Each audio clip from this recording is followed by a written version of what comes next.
नमस्कार, मैं डॉक्टर शैलेंद्र कुमार सिंह। आज का हमारा मुख्य विषय है विश्व व्यापार संगठन। विश्व व्यापार संगठन की स्थापना किन उद्देश्यों के तहत की गई, साथ ही साथ विश्व व्यापार संगठन के अंतर्गत विकसित तथा विकासशील देशों के लिए क्या कदम उठाए गए, क्या विश्व व्यापार संगठन ने भूमंडलीकरण की दिशा में एक ठोस कदम स्थापित हुआ। आज बच्चों के विषय में हम चर्चा करेंगे। WTO के पूर्व एक संस्था हमारे यहाँ वर्क करती थी जिसका नाम था GATT, general agreement tariff and trade, जो 1947 में स्थापित हुई थी। इसका उद्देश्य था व्यापार के मध्य, यानी जो विभिन्न देशों के मध्य व्यापार चल रहे थे उनको बिना प्रतिबंध के संचालित किए रखना। लेकिन इनके सदस्यों के मध्य यदि कोई डिसीजन होता था, कोई विवाद होता था, तो उसके सदस्य देश मानने के लिए बाध्य नहीं थे। और गैट ने अपने नीतियों के तहत सबसे ज्यादा मोस्ट फेवर्ड नेशन की नीतियों को अपनाया, जिसको सभी सदस्य देशों के साथ अप्लाई करता था। सभी सदस्य देशों के साथ अप्लाई करना अर्थात जो भी गैट के मेंबर थे उनको मोस्ट फेवर्ड नेशन की संज्ञा दी जाती थी, जिसके अंतर्गत बिना प्रतिरोध के, प्रतिबंध के व्यापार को संपन्न करने का लिए प्रेरित किया जाता था। लेकिन गैट में एक प्रकार का कुछ प्रावधानों की कमी थी, जैसे ये केवल व्यापार से संबंधित था, लेकिन वस्तु सेवाओं तथा बौद्धिक यानी पेटेंट आदि से संबंधित न होने के कारण विश्व स्तर पर व्यापार में काफी प्रॉब्लम्स आने लगी, जिसको परिमार्जित रूप में हमें लाना अनिवार्य था। और साथ ही साथ हमने एलपीजी की पॉलिसी को अपनाया, और एलपीजी की पॉलिसी के अंतर्गत जो ग्लोबलाइजेशन कॉन्सेप्ट था, इस ग्लोबलाइजेशन कॉन्सेप्ट के अंतर्गत विश्व को एक इकाई में कन्वर्ट करना था, विश्व को एक इकाई में कन्वर्ट करना था। अर्थात पूरे विश्व में, विश्व के हर एक देशों के मध्य बिना कोई प्रतिबंध के, बिना कोई विवाद के आपस में ट्रेड को संपन्न करना था, ताकि विश्व के सभी व्यक्तियों का कल्याण हो सके और विश्व व्यापार के लाभों को उठा सके। इस प्रकार 1 जनवरी 1995 को WTO की स्थापना की गई और इसका मुख्यालय जिनेवा में बनाया गया। इसके वर्तमान में कुल मेंबर्स की संख्या 164 है, अर्थात 164 देशों के लोगों ने इस पर 164 देशों ने इनकी सदस्यता ली है, और 163वें व 64वें सदस्य देश के रूप में लाइबेरिया और अफगानिस्तान को सदस्यता दी गई। यानी 163वें स्थान पर आपका लाइबेरिया तथा 164वें सदस्य के रूप में अफगानिस्तान को क्या दिया गया, सदस्यता दी गई। गैट को और अधिक वास्तविक, क्योंकि गैट वास्तव में ज्यादा अधिक रियल नहीं था। क्यों? क्योंकि कुछ लिमिटेड वस्तुओं के व्यापार से संबंधित था, लेकिन जो वर्तमान परिप्रेक्ष्य में पेटेंट, बौद्धिक, जो आपके बौद्धिक आप कोई पेटेंट लेते हैं, कॉपीराइट, इन सब पर वो बात नहीं करता था। साथ ही इसके सदस्य देश इसके द्वारा दिए गए निर्णय को मानने के लिए बाध्य नहीं था। इसलिए इसे स्थायी रूप देने के लिए 1986 में उरुग्वे में एक वार्ता प्रारंभ हुई, जिसके निष्कर्ष के रूप में आर्थर डंकल ने कुछ प्रस्ताव प्रस्तुत किए। इसी का नाम था डंकल प्रस्ताव। यानी डंकल, जो आर्थर डंकल थे, उन्होंने सबसे पहले गैट को साइंटिफिक रूप, वैज्ञानिक स्वरूप प्रदान करने की बात कही, और इसके अंतर्गत और भी चीजों को लाने की बात कही गई। गैट के 8वें चक्र, 8th राउंड में, उरुग्वे राउंड जिसको कहते हैं, डंकल प्रस्ताव में स्वीकार करते हुए अंततः 15 अप्रैल 1994 को माराकेश नगर में गैट के 124 सदस्य देशों ने इस पर हस्ताक्षर किए, जिसके परिणाम स्वरूप 1 जनवरी 1995 को WTO की स्थापना हुई। यानी गैट का जो 8th राउंड था, इसके 124 सदस्यों ने माराकेश नगर में डब्ल्यूटीओ के लिए अपनी सहमत दे दी और 1 जनवरी 1995 को डब्ल्यूटीओ हमारे अस्तित्व में आया।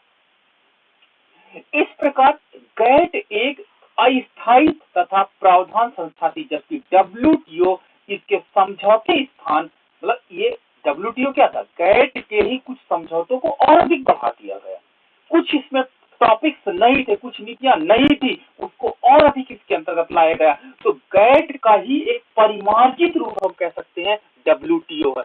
और समझौते स्थान है, इसका सुदृढ़ वैज्ञानिक आधार है, अर्थात गैट में जो साइंटिफिक, जो एक प्रकार से वैज्ञानिकता का अभाव था, उसको डब्ल्यूटीओ के अंतर्गत वैज्ञानिकता लाई गई।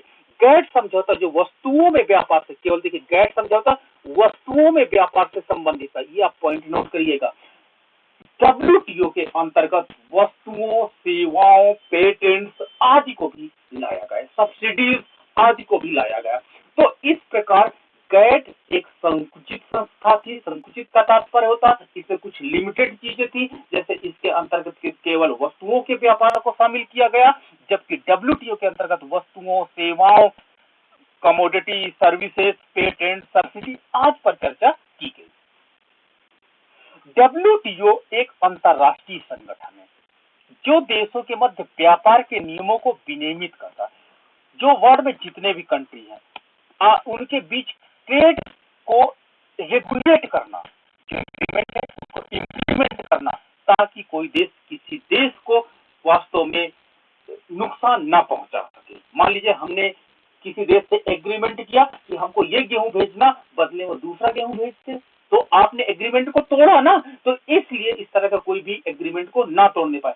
गैट और डब्ल्यूटीओ में मुख्य अंतर है यह है कि गैट ज्यादातर वस्तुओं के व्यापार को विनियमित करता था, वहीं डब्ल्यूटीओ के समझौते में न केवल वस्तुओं, देखो वस्तुओं तो इसमें शामिल किया गया, बल्कि सेवाओं और अन्य बौद्धिक संपदाओं जैसे पेटेंट्स, कॉपीराइट्स, इनको भी शामिल किया गया। आपका ट्रेडमार्क नहीं होता है, कहते हैं एक सिंबल बन जाता है कि ये हमारा ट्रेडमार्क है, तो ट्रेडमार्क को इनको भी संरक्षण प्रदान किया गया।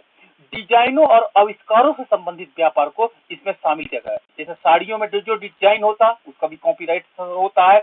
हम जो कोई इनोवेशन काम करते हैं उसका भी हमारे पास, हमने जो बीज रिसर्च किया उसका भी हमारे पास कॉपीराइट होगा, तो वो कौन इंप्लीमेंट करेगा, डब्ल्यूटीओ। तो इस प्रकार गैट जो था, गैट वास्तव में वस्तुओं के व्यापार से संबंधित था और इसके डिसीजन को सभी सदस्यों को मानने के लिए क्या थे, प्रतिबद्ध नहीं थे, अर्थात गैट के सदस्य उसके गैट द्वारा दिए गए निर्णय को मानने के लिए बाध्य नहीं थे, मानने के लिए बाध्य न होना, क्लियर है। लेकिन डब्ल्यूटीओ के अंतर्गत आपको केवल वस्तुएं नहीं बल्कि सेवाएं, बौद्धिक संपदा, देखिए डब्ल्यूटीओ को ब्लू से हम कर रहे हैं, आपको और क्लियर हो जाएगा। इसके अंतर्गत डब्ल्यूटीओ के अंतर्गत न केवल वस्तुएं बल्कि सेवाएं, बौद्धिक संपदा और व्यापार चिन्हों, डिजाइनों, आविष्कारों को शामिल किया गया। तो इस प्रकार हम देख सकते हैं क्या कि एक प्रकार से डब्ल्यूटीओ जो था वो वास्तव में ब्रॉड कॉन्सेप्ट के साथ हमारे संबद्ध हमारे बीच में आया। ये देखिए वस्तुओं को लिया गया, सेवाओं को लिया गया, बौद्धिक संपदाओं को लिया गया और व्यापार चिन्हों को लिया गया, डिजाइनों को लिया गया, आविष्कारों को लिया गया और इस पे आपको आपके जितने अधिकार थे इनको डब्ल्यूटीओ संरक्षित कर रहा था, जबकि गैट के अंतर्गत मेनली वस्तुओं के व्यापार को ही प्रोटेक्ट किया गया। ये बहुत बड़ा कदम था। डब्ल्यूटीओ की संरचना में मंत्री सम्मेलन सर्वोच्च प्राधिकरण है, यानी हर 2 साल में मंत्री लेवल का एक मीटिंग होना डब्ल्यूटीओ के अंतर्गत अनिवार्य है, जिसका गठन डब्ल्यूटीओ के सभी सदस्यों देशों से मिलकर के होता है। यानी किसी न किसी प्लेस पे डब्ल्यूटीओ से संबंधित मुद्दों की हर 2 इयर्स में मंत्री सम्मेलन होना अनिवार्य है। तो याद रखना ये टाइम कितना, कम से कम हर 2 वर्ष में। This is very important. Okay, मंत्री सम्मेलन के सदस्य बहुपक्षीय व्यापार को प्रमोट करना, समझौते की तरह सभी मामलों में निर्णय लेने से सक्षम होते हैं।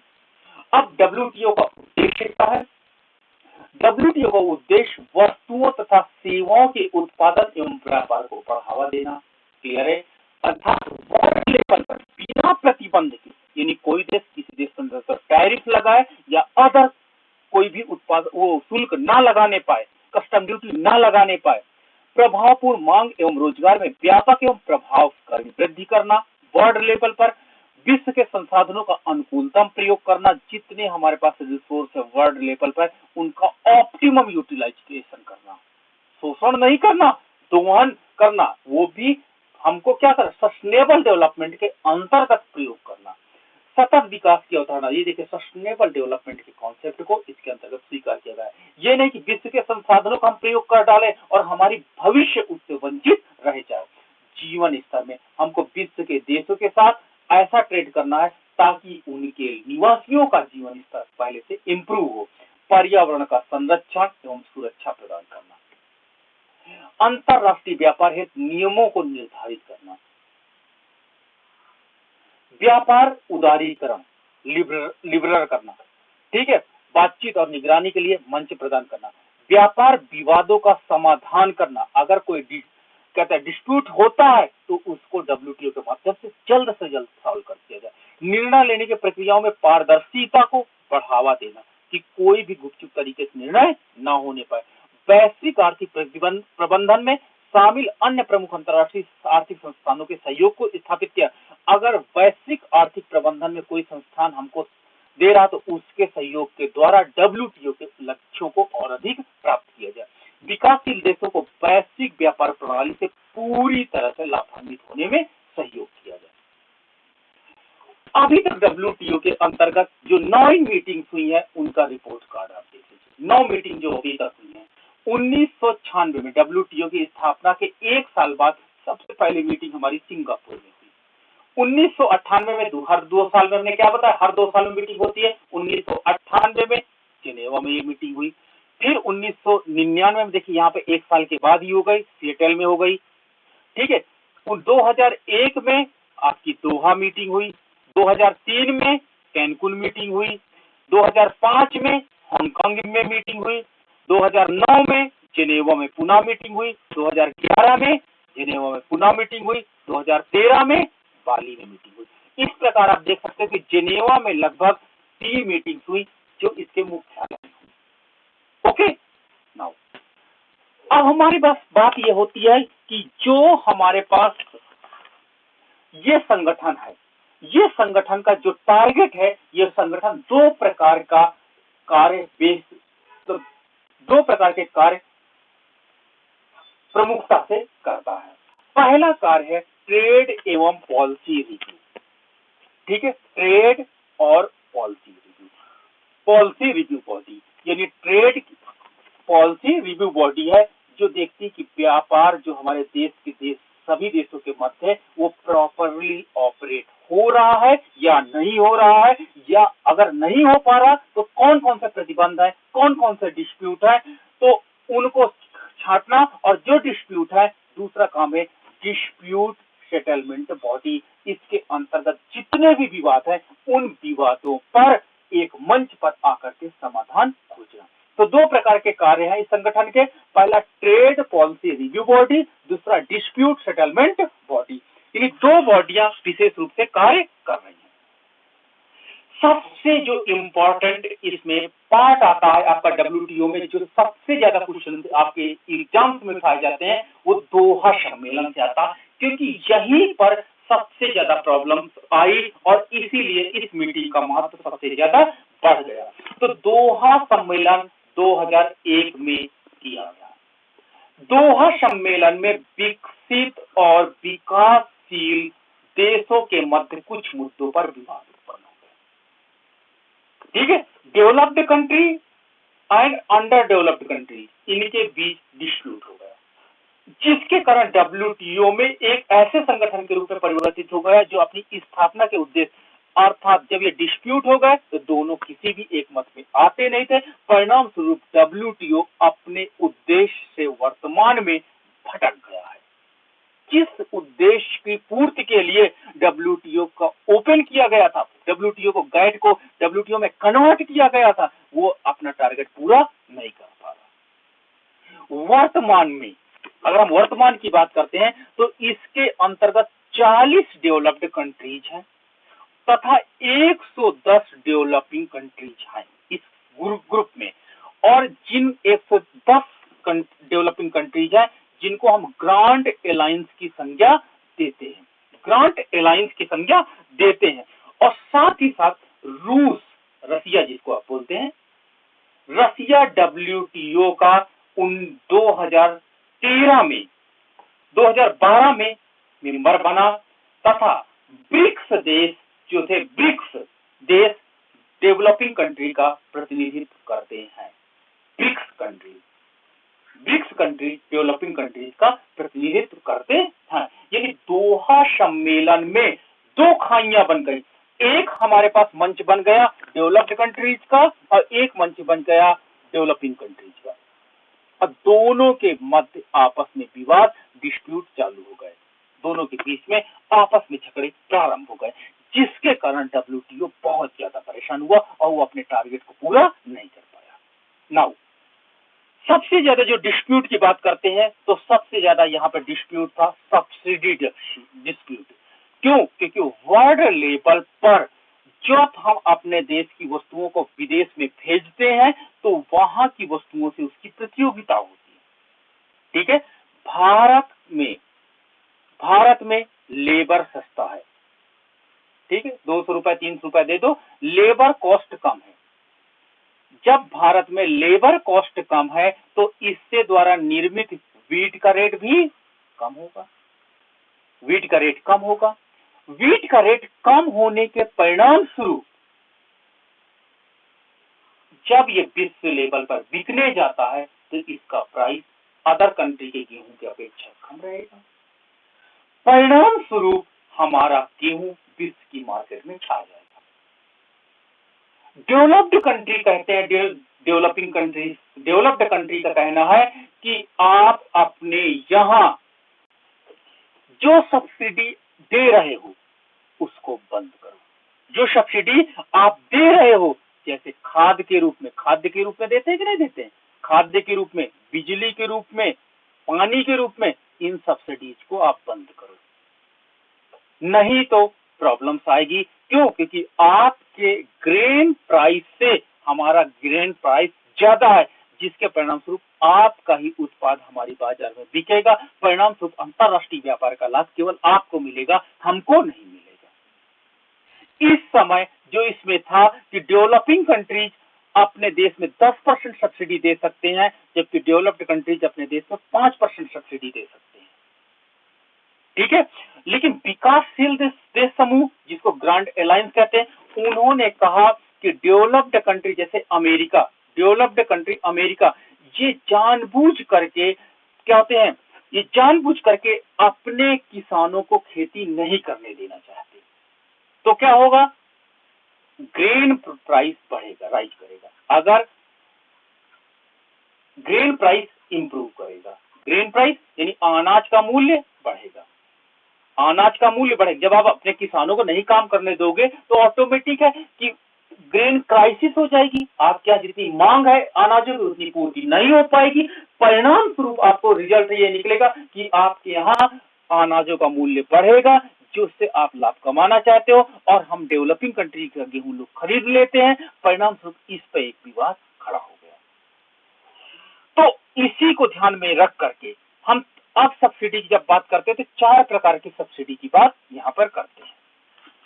डब्ल्यूटीओ ने अपने विभिन्न उत्पादों को ट्रैफिक सिग्नल के आधार पर बॉक्सेस में रखने के प्रावधान किया।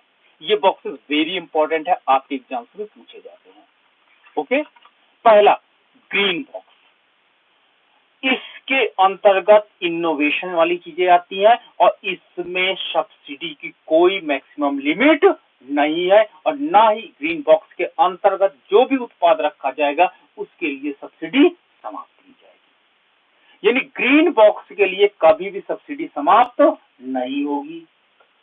ठीक है, और इसकी कोई मैक्सिमम लिमिट नहीं, आप चाहे जितना चाहो सब्सिडी दे सकते हो। तो ग्रीन बॉक्स के अंतर्गत नो सब्सिडी लिमिट कहा जाएगा।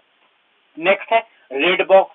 रेड बॉक्स के अंतर्गत उन उत्पादों को रखा जाता है जिन पर कोई भी सब्सिडी नहीं दी जाती है, यानी विदाउट सब्सिडी वाले उत्पाद इसके अंतर्गत रखे जाएंगे। सॉरी, नेक्स्ट है आपका ब्लू बॉक्स। ब्लू बॉक्स के अंतर्गत अधिकतम सब्सिडी निर्धारित की जाती है कि आपको कितना अधिक से अधिक सब्सिडी इसके अंतर्गत उत्पादों या सेवाओं के लिए आप दे सकते हैं। वही एक होता है अंबर बॉक्स। अंबर बॉक्स वो बॉक्स होता है जिसमें क्या होता है कि लगातार हम लोग सब्सिडी को कम करने का, उसके अंतर्गत जो उत्पाद रखे गए हैं, जो सेवाएं रखी गई है, उनके उत्पाद और सेवाओं की सब्सिडी को लगातार हम लोग कम करने का प्रयास करते हैं। ठीक है, ताकि इसके अंतर्गत जो भी व्यापार को प्रभावित करने वाले प्रोडक्ट है उनको रखा जाता है। एक और बहुत डेवलपिंग कंट्री के ऊपर ब्लेम लगाया गया। डेवलप्ड कंट्रीज ने एक ब्लेम लगाया कि डेवलपिंग कंट्री अपने यहाँ लेबर लॉ का उल्लंघन करते हैं और बच्चों से सारा काम कराते हैं। बच्चों से काम कराने के कारण इनके उत्पाद की लागतें कम आती हैं, जिसके परिणाम स्वरूप इनका उत्पाद अंतरराष्ट्रीय बाजार में तेजी से क्या करता है, समृद्धि करता, फैलता है। और भारत में क्या है कि पटाखा उद्योग में बच्चे कार्य कर रहे हैं, चूड़ी उद्योग में बच्चे कार्य कर रहे हैं, इनका ब्लेम है। थर्ड आपका कालीन उद्योग में बच्चे कार्य कर रहे हैं, जिसके परिणाम स्वरूप इनकी वस्तुओं का कॉस्ट कम आता है और कॉस्ट कम आने से इनके द्वारा उत्पादित वस्तु का प्राइस कम होता है, जिससे इंटरनेशनल ट्रेड का जो बेनिफिट होता है, वो बेनिफिट यही उद्योग उठा लेते हैं। अतः ये चाइल्ड लेबर की बात है, ये चाइल्ड लेबर को तुरंत रिमूव किया जाए और इनके देशों से आयात रोक दिया जाए, क्योंकि ये बच्चों से निर्मित वस्तुओं को अंतरराष्ट्रीय स्तर पर व्यापार करते हैं, तो क्यों न इनके वस्तुओं का व्यापार रोका जाए।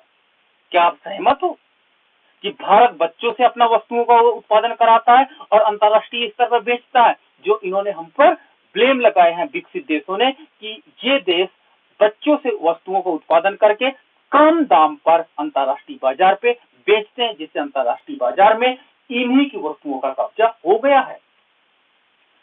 अगली बात आती है पेटेंट्स की। पेटेंट्स एक प्रकार की बौद्धिक संपदा अधिकार होता है। बौद्धिक संपदा अधिकार होता है। हम कोई चीज बड़ी मेहनत से अपने बुद्धि का प्रयोग करके उसको इनोवेट करते हैं और उसका लाभ विश्व के अन्य देश भी उठाते हैं, तो क्यों ना हमारी ये जो बौद्धिक संपदा थी, जिसको हमने इनोवेट किया है, इसके लिए हमें कुछ संरक्षण WTO के माध्यम से प्रदान किया जाए। तो इसके अंतर्गत दो प्रकार के पेटेंट्स आते हैं। पहला पेटेंट आता है प्रोडक्ट पेटेंट, दूसरा आता है प्रोसेस पेटेंट। प्रोडक्ट पेटेंट के अंतर्गत इसे 2005 में लागू किया गया। 2005 में लागू करने के बाद इसके अंतर्गत एक उत्पाद को 20 साल के लिए पेटेंट के अधिकार प्रदान किया जाता है, और अगर आप इसका उल्लंघन करोगे तो अमेरिका का जो कानून है, जो WTO का कानून है, 301 की धारा इसके अंतर्गत लगेगी। 301 धारा इसके अंतर्गत लगाई जाती है। दूसरा है प्रोसेस पेटेंट, और प्रोसेस पेटेंट के अंतर्गत हम क्या कहते हैं, ये देख सकते हैं कि कई चीजें हैं। जैसे आपका पहला आता है कॉपीराइट। कॉपीराइट, हम कोई बुक्स लिखते हैं, आप देख ही रहे हो, बुक्स लिखते हैं या कोई साहित्यिक रचना करते हैं या कोई फिल्म बनाते हैं, तो इसके अंतर्गत 60 साल के लिए कॉपीराइट प्रदान किया जाता है। यानी 60 साल बाद आप उसका प्रयोग कर सकते हो, लेकिन 60 साल तक कॉपीराइट का अधिकार उसका रहेगा। दूसरा आपके पास आता ट्रेडमार्क। ट्रेडमार्क होता है ना, सिंबल एक बन जाता है, ठीक है, एक सिंबल होता है हर एक कंपनी का। देखिए, बैंक ऑफ बड़ौदा का अपना लोगो है, SBI का अपना लोगो है, हर प्रोडक्ट का अपना एक लोगो होता है। तो ये ट्रेडमार्क लोगो होता है जिसका प्रयोग अदर फर्म नहीं कर सकती हैं और इसका भी संरक्षण WTO हमें प्रदान करता है और ट्रेडमार्क को अदर कंपनी या विश्व का अन्य देश नहीं ले सकता अगर आपने रजिस्टर्ड करा लिया। तीसरा आपका पास है सुई जेनरिक। सुई जेनरिक प्रावधान के तहत पेटेंट बीजों के प्रयोग फसल व फसल से प्राप्त, जैसे हमने कोई मान लीजिए सीड्स लेके आए, उसको अपने खेतों में उगाए, उसके बाद जो फसल आई उसको पुनः बीज के रूप में प्रयोग नहीं कर सकते। ये सुई जेनरिक कहलाता है। अगला हमारे पास पॉइंट है जो है ट्रिप्स। ट्रिम्स और ट्रिप्स, याद रखिए, दो प्रकार के बौद्धिक संपदा अधिकार दिए गए, ट्रिम्स और ट्रिप्स। और ट्रिप्स के अंतर्गत 7 बौद्धिक संपदा अधिकारों को आते हैं। मोस्ट इंपॉर्टेंट, एक बार पूछा गया था ट्रिप्स के अंतर्गत कितने बौद्धिक संपदा अधिकारों को लिया गया। 7 बौद्धिक संपदा अधिकार हैं। पहला कॉपीराइट्स और इससे संबंधित वही साहित्यिक रचना, फिल्म बनाना, ट्रेडमार्क, भौगोलिक संकेतन, औद्योगिक रूपरेखा, पेटेंट, इंटीग्रेशन सर्किट की रूपरेखा और व्यापार संबंधी गुप्त सूचना। Now dumping. डंपिंग क्या होता है? डंपिंग की प्रक्रिया इस समय बहुत अधिक अंतरराष्ट्रीय स्तर पर चल रही है।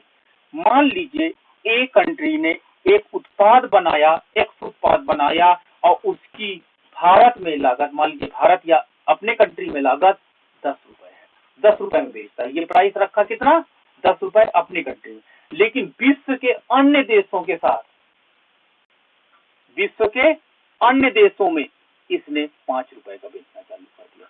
तो जब अपनी लागत मूल्य से या अपने घरेलू देश के मूल्य से कम मूल्य पर अंतरराष्ट्रीय विश्व के देशों के मध्य अपनी वस्तु को बेचते हो तो यह प्रक्रिया डंपिंग कहलाती है। जब लागत मूल्य से कम मूल्य पर अंतरराष्ट्रीय स्तर पर वस्तुओं को बेचा जाता है, ट्रेड किया जाता है, दैट इज कॉल्ड डंपिंग। और ये डंपिंग इस समय बहुत अधिक प्रॉब्लम कर रहे हैं। इस पे भी 301 कानून, अमेरिकन कानून लगता है। नाउ अगर हम विश्व व्यापार संगठन एवं भारत की बात करें तो भारत प्रशुल्क व्यापार एवं गैट 1947 में जो बना था, इसकी जगह WTO का एक संस्थापक देश है। मतलब भारत ने भी संस्थापक देश के रूप में इसमें प्रतिभाग किया। नियम के आधार पर भारत में बढ़ती भागीदारी से व्यापार और एवं समृद्धि में वृद्धि होगी, अर्थात WTO का लाभ भारत को प्राप्त हुआ और प्राप्त होता रहेगा। सेवाओं का निर्यात भारत में वस्तुओं और सेवाओं के कुल निर्यात का 40% है। भारत में GDP में सेवाओं का योगदान वर्तमान में बढ़ा है और जिसका एकमात्र श्रेय जाता है WTO को। 55% से अधिक है वर्तमान में। ये घरेलू निर्यात लगभग 142 मिलियन लोगों को रोजगार प्रदान करता है, जो देश का 28% श्रम बल शामिल है। यानी देश के 28% लेबर फोर्स विश्व व्यापार संगठन के अंतर्गत होने वाले व्यापार में जो वस्तुएं शामिल है उसको बनाया जाता है और 142 मिलियन लोगों को WTO के व्यापार के कारण लाभ मिल रहा है। भारत के निर्यात के मुख्य रूप से IT और IT से सक्षम क्षेत्रों, यात्रा, परिवहन तथा वित्तीय क्षेत्र में है। इनके सेवाओं में उपभोक्ताओं में अमेरिका 33%, यूरोपियन संघ 15% और अन्य विकसित देश हैं। सेवाओं के व्यापार में उदारीकरण में भारत की स्पष्ट रुचि है। भारत चाहता है कि वर्ल्ड लेवल पर कोई प्रतिबंध ना रहे और हम ट्रेड के लिए आगे आएंगे। भारत चाहता है कि विकसित देशों द्वारा व्यावसायिक रूप से सार्थक पहुंच प्रदान की जाए। तो इस प्रकार हमने देखा कि विश्व व्यापार से भारत जैसे देशों को बहुत अधिक लाभ हुआ। हमारे देश में न कि निर्यात बढ़ा बल्कि रोजगार भी इंप्रूवमेंट हुआ और हमारी नेशनल इनकम भी 55% से ज्यादा इंप्रूव हुई इसके कारण। ठीक है, इसके लिए हमने जो रेफरेंस साइट यूज किए थे, किरण पब्लिकेशन की इकोनॉमिक्स, दूसरा यूथ कंपटीशन की इकोनॉमिक्स, थर्ड आपके पास SN लाल सर की इंडियन इकोनॉमी, फोर्थ है मिश्रा एंड पुरी की आपकी इंडियन इकोनॉमी जैसे बुक्स का, और इसके अलावा दृष्टि IAS के काफी नोट्सों को आपके साथ साझा किए हैं। So much thank you all the references.